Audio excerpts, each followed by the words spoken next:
Monsieur Frédéric Falcon pour le Rassemblement national. Merci. Madame la Présidente, chers collègues, ma question s'adresse à Monsieur le Premier ministre. Le 15 novembre dernier, vous affirmiez que le projet de loi de finances examiné en ce moment même au Sénat allait augmenter les droits de mutation à titre onéreux de 0,5 points à partir du 1er janvier 2025. Je rappelle que le total de ces frais de notaire représente aujourd'hui environ 8% du prix de vente d'un bien immobilier. Il s'agit d'un record en Europe, alors que ces mêmes frais s'élèvent à seulement 2% au Royaume-Uni, aux Pays-Bas ou en Autriche. Tandis que le secteur de l'immobilier est sinistré, que l'accès à la propriété devient progressivement un lointain souvenir pour les primo-accédants, cette mesure, si elle était confirmée, dégraderait un petit peu plus le pouvoir d'achat immobilier des Français. Rappelons que les banques, extrêmement frileuses avec la hausse des taux, conditionnent le plus souvent leurs offres de prêt au paiement des frais de notaire par un apport personnel de l'acquéreur. En parallèle, alors que s'ouvre le salon des maires, il a été discrètement évoqué par votre gouvernement la création d'une contribution territoriale universelle, en somme le retour de la taxe d'habitation pourtant supprimée par Emmanuel Macron. Le Rassemblement national est le seul à refuser toute hausse de la fiscalité pesant sur les Français. Nous proposons un plan d'économie de plusieurs dizaines de milliards d'euros, notamment la fin de la prise en charge des mineurs non accompagnés, qui coûte 2 milliards d'euros aux départements, justement bénéficiaires de ces droits que vous apprêtez à augmenter. Monsieur le Premier ministre, la France est le pays le plus taxé au monde, avec un taux de prélèvement obligatoire qui devrait atteindre un nouveau record en 2025. Quand cesserez-vous ce matraquage fiscal, alors que votre gouvernement est incapable de réduire les dépenses les plus injustifiées, tout comme le poids de la bureaucratie qui asphyxie toujours davantage les Français? Ma question est claire. Monsieur le Premier ministre, pouvez-vous confirmer devant cette Assemblée que vous allez augmenter les droits de mutation à titre onéreux? Pouvez-vous confirmer devant les Français que vous allez réinstaurer une nouvelle taxe d'habitation? Je vous remercie. Merci beaucoup. La parole est à Madame Catherine Vautrin, ministre en charge de la décentralisation. Merci Madame la Présidente, Mesdames et Messieurs les députés, Monsieur le député Frédéric Falcon. Monsieur le député, je pense que dans ce que vous venez de dire, nous avons des points d'accord. Le premier, c'est la recherche d'économie. Parce que oui, notre pays a besoin de baisser ses dépenses publiques.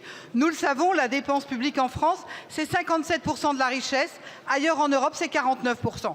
Donc oui, il y a un coût de la dépense publique et ce coût-là, c'est notre sujet dans ce budget. Comment le limiter? Premier élément.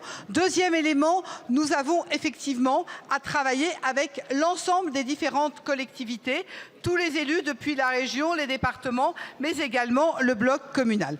En échangeant avec les départements qui ont un cas tout à fait particulier, c'est celui des allocations individuelles de solidarité. C'est une dépense payée, portée par les départements pour le compte de l'État finalement, une dépense qui n'est pas pilotable et qui est une charge extrêmement importante pour les départements. C'est la raison pour laquelle les départements, dans l'un des rares pouvoirs de taux qu'ils conservent encore, souhaitent pouvoir augmenter les droits de mutation à titre onéreux. Je crois qu'il faut rappeler que ces fameux frais de notaire, nos concitoyens les connaissent au moment où ils achètent un bien et aujourd'hui, 98% des départements sont au maximum, c'est-à-dire un taux de 4,5%. Ce qui est demandé, c'est une possibilité à la main des départements d'augmenter de 0,5%. Nous parlons là d'une somme qui, en moyenne, sur un bien de 200 000 euros, sera une somme entre 500 et 1 000 euros selon les territoires. Voilà le sujet concerné au moment de l'achat. Ça, c'est le premier élément. Quant à la taxe d'habitation, en aucun cas, il n'est question de revenir sur la taxe d'habitation. Monsieur le Premier ministre l'a déjà dit, que nos concitoyens, en revanche, prennent compte de la charge de ce qu'est l'action publique sur le territoire. Oui, rien n'est gratuit. Et oui, il y a toujours quelqu'un qui paye. C'est soit le contribuable, soit nos concitoyens. Mais en tout cas, cette notion de respect de ce qui est fait dans les villes est importante. Je vous remercie, Monsieur le député. Oui, merci Madame la Ministre. Vous venez de nous répondre. Vous allez augmenter les frais de notaire. Vous allez réintroduire une nouvelle taxe d'habitation. Contribution territoriale universelle, assez de taxes, assez de normes. Si vous persistez dans cette voie, vous aurez la censure. Merci. Je vous remercie.